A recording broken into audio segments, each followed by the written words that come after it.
Hey everyone, welcome to the show. So I have huge news to report, you guys.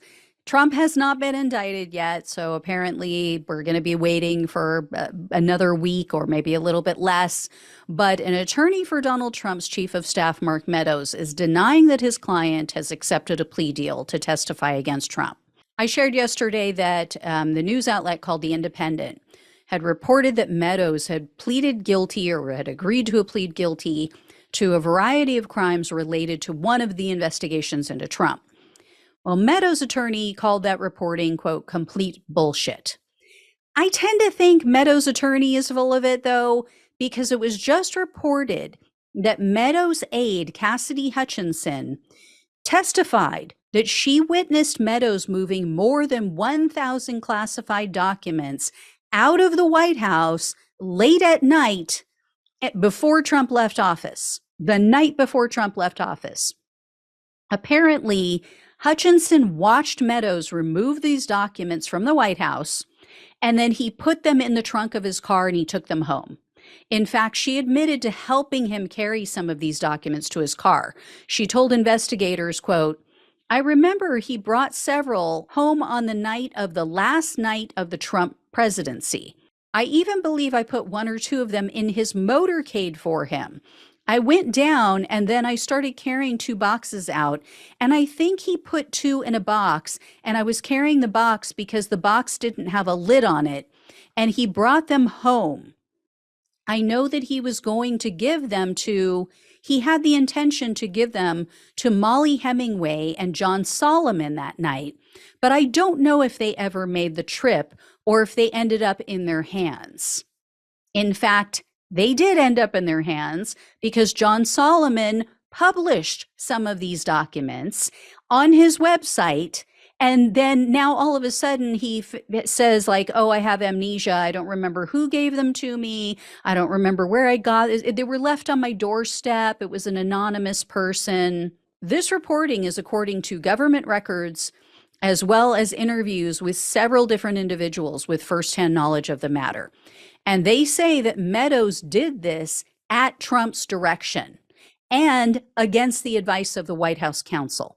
So this information was gleaned from the original information from Cassidy Hutchinson, was gleaned from an executive session interview that she provided to the House January 6th committee.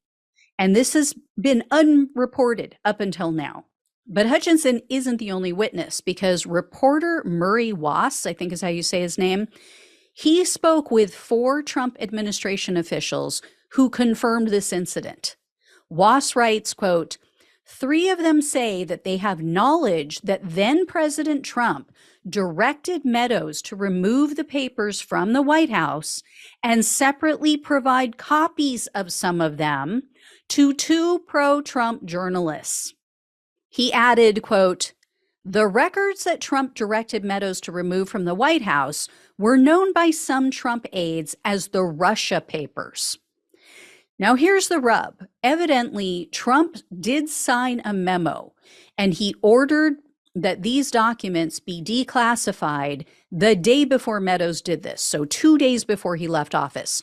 However, White House attorneys recommended that Trump wait. That they said these documents need to be declassified by traditional protocol before you try to release them publicly. But Trump totally ignored their advice, and he did it anyway. And according to numerous experts consulted by the author of this article, those documents were not declassified. They say because they were not vetted, because they didn't go through the proper protocol, they would have needed to go through a redaction process. You know, they have to redact certain things to protect their sources and methods. What's more, the National Archives apparently sent an email to Trump aide Kash Patel on July 14th of 2022. So this is while they're trying to get this stuff back from him. This letter states that although Trump signed a declassification order on January 19th of 2021, Trump also agreed with them to wait until the FBI had made final redaction recommendations before finalizing this declassification. So yeah, I think Meadows would be willing to take a plea deal, because he is about to end up in an orange jumpsuit. They took these documents and then disseminated them to the media. I mean, these were classified documents, some of them having to do with foreign entities, sources, and methods, and they just gave them to these alt-right so-called media outlets. And on top of this, here's another reason why I think that Meadows is cooperating and why his attorney is playing a little word game here. Trump just had an all caps Trumper tantrum about Meadows today. That tells you that Meadows is spilling the tea. As you guys can see on your screen right now, if you're watching the video form of this, Trump wrote on his failing social media site, quote, "When Mark Meadows came crawling to me with tears in his eyes, saying, 'Sir, I need a job, please help me,' I felt very sorry for him. I knew he was strongly hated by most of his fellow congressional Republicans, but I had just fired my previous chief of staff like a dog. So I decided to have Mark audition for the job, apprentice style. How did he thank me? By hiring vicious rhinos and rats who turned and threw me under the bus with the radical communists of the J6 committee and then a mad dog leftist prosecutor.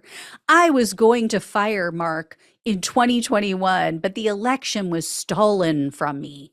Stalin with 2 L's, and then through, he spelled THROUGH. So, and what is it with all the dog references? I mean, how do you fire someone like a dog? I don't know. I know a lot of people with dogs. I have dogs. I don't know a single person who has ever fired their dog. So how do you fire someone like a dog? Anyway, this is hysterical. I mean, this just goes to show Mark Meadows, as soon as you step out of line, you are going to get attacked. I mean, he put his neck on the line. He very likely committed crimes for this man, and now he's being attacked like a dog. Came crying to me. And as soon as you hear Trump say, "Oh, this person came to me and said, 'Sir, this, sir, that,' you know for a fact he's lying. Every time he wants to make up a story, it's 'Sir, sir.' And then they said to me, 'Sir.' Really? Nobody calls you sir." And like I always say, it's like playing hot and cold with Trump. You always know what's going on behind the scenes by checking his post to see what he's freaking out about. And consider this. If Meadows truly hasn't taken a plea deal, or he doesn't even at least have an immunity deal in exchange for his testimony, why would Trump be attacking and insulting him? Trump would want to keep him on his side. Trump would be praising and complimenting him. He would be trying to prevent him from flipping. So we'll see. It's not looking good for the apricot antichrist and, this alleged document burning co-conspirator. All right, I'll talk with you soon. Please like, share, and subscribe. Please donate if you can. Love you all. Take care, and I'll talk with you soon.